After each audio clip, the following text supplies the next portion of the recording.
Hello and welcome to today's mini tutorial. My name is Charlene Martoni and I am the Outreach Librarian for the Social Sciences at Georgia State University.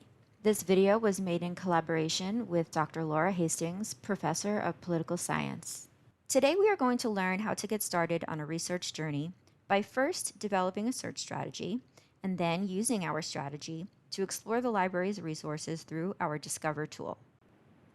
The Discover tool is a great place to start your research because it explores multiple library resources all within one search. Let's first take some time to develop a search strategy around a hypothetical research question. Now, as we move forward with this tutorial, please keep in mind that Professor Hastings and I chose a sensitive subject for this demonstration so that I could really show how to deconstruct a complicated research question. Suppose you are wondering whether the death of George Floyd had an impact on police violence. At first glance, the main concepts in this research question can be identified as the death of George Floyd and police violence. But there is more to our research question than meets the eye. For our search strategy, we are going to contemplate the layers of our research question so that we can identify targeted keywords relating to these two concepts. We can then enter these alternative keywords and terms into most databases to try to generate a list of resources relevant to our research need. Let's contemplate other ways to describe our first concept, the death of George Floyd. When we say death in this sense, we mean a specific type of death. We're not talking about people passing away due to natural causes or health-related issues. In this case, we can describe the type of death that we're talking about with terms like murder or killing. And in this case, we are talking about a specific population that is affected by this type of death. We can use many different terms to describe this population. For example, one might use the term African American or African American men. But for our research, we want to be more inclusive of people who might not specifically be of African descent or be American citizens. So the term that we're going to use is Black men. Now we can adjust this in the future if we find that this term is causing our search results to be too broad. Incorporating the terms murder and Black men into our search strategy would help a database to understand these layers to our research question. Now, let's consider our other concept, police violence. This term can mean both violence perpetrated by police or violence committed toward police.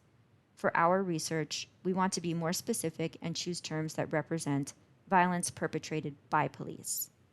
Other people might describe police violence using terms like police brutality or excessive force. And if we're asking about whether an event impacted police violence, we can use a term like police reform. Here's a pro tip. If you are at a loss for words, try consulting a thesaurus to explore synonyms and antonyms relating to your concepts. Now that we have brainstormed our associated terminology, we are going to navigate to the library's main webpage. The Discover Search tool is located front and center, but we're going to click into the Advanced Discover Search, which will give us a bit more control over our search. Here, you will notice 3 empty text boxes with the option of adding additional boxes. This is where we will enter keywords relating to each of our concepts. You will also notice that the text boxes are linked together on the left-hand side by drop-down menus with options containing the words and, or, and not. These are called Boolean operators, and we use them to tell the database how specific we want our search results to be. For example, if we choose the and option, we are telling the database that we want every single record in our search results to contain both concept A and concept B. This is very specific. Alternatively, selecting the word or would tell the database that we want records to show up in our search results, whether they contain either of these terms, on their own or together. This is broader. And if we choose the word not, we are telling the database to exclude records with a specific term. To the right side of your screen, you will notice that we also have the option to select from drop-down menus to indicate to the database whether a specific concept would be a resource's author or title or subject, etc. This can be useful when searching for primary sources, for example, because you can designate a person's name as the author of a resource you are seeking. Now, let's enter keywords for each concept into the boxes one by one. I'm going to use the terms murder and George Floyd and black men for our first concept.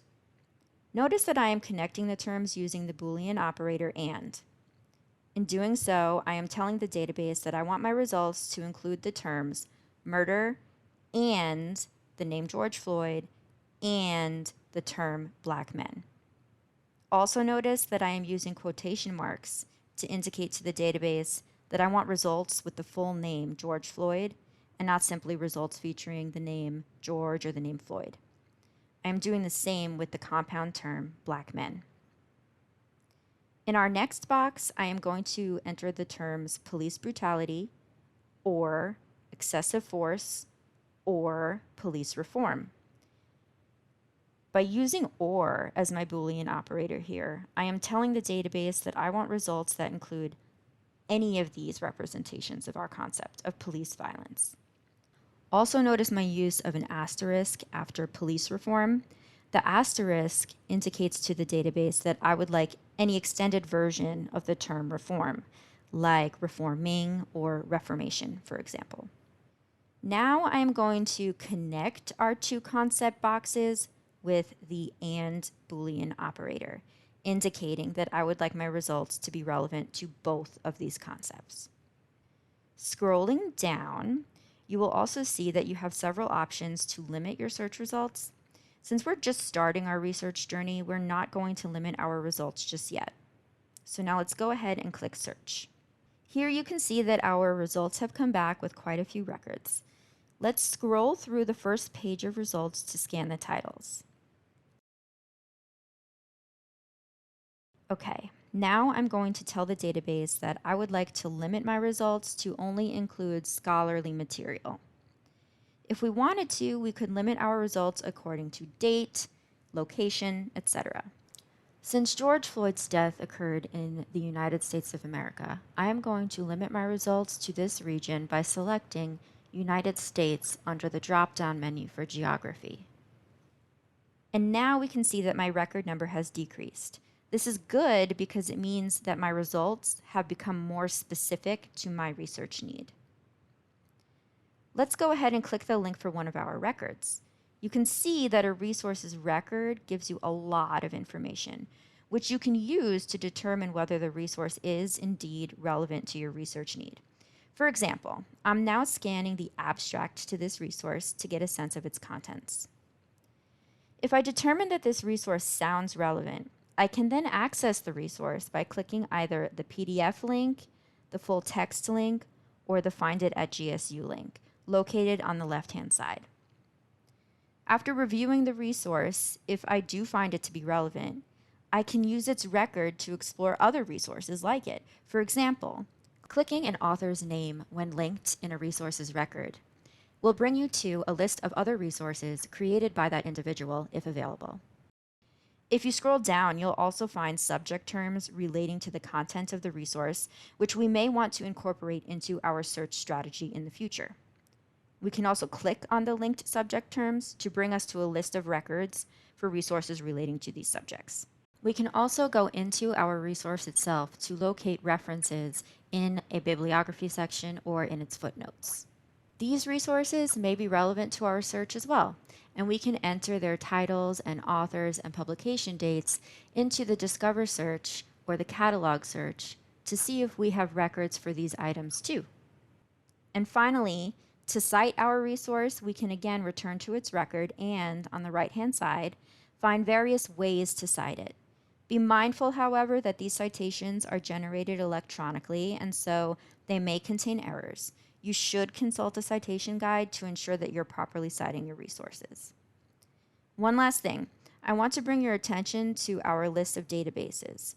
Once you use the Discover tool to narrow or expand your search strategy, I encourage you to use your search strategy in an individual database within your subject area to help you find more information relevant to your search. And that's it. Thank you for learning with me.